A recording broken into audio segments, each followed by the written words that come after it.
Let us find the cube root of this using table. You first of all do the table.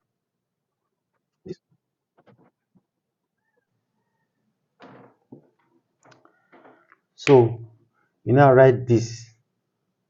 Instead of the cube root, you write it what the power of 1 over 3. Then next, you find the characteristics of this. To do it, you have count from this 0 up to the next number. So now let's count. 1, 2, 3, 4, 5. Minus 5 is the characteristics. So you don't write minus 5, you write bar 5. That bar 5 means minus 5. Then point. Next, you go to the table and look for log 41 under 9. If you do that, you will get 6, 2, 2, 2. So this will become divided by 3. So if you divide it now, you have problem here.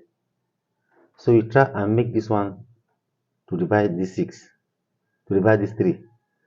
So you now subtract 1 here and add 1 here. That is minus 6 plus 1. It's give you minus 6. So minus 6 plus 1.622 divided by 3. Yeah, because minus 6 plus 1 is still minus 5. So this 3 can divide 6. Next, so you divide that, you have bar 2 plus. So you divide 1.622 by 3. You can use calculator if you like. So if you do that, you have 0.5407. So you can now bring them together. You have bar 2.5407.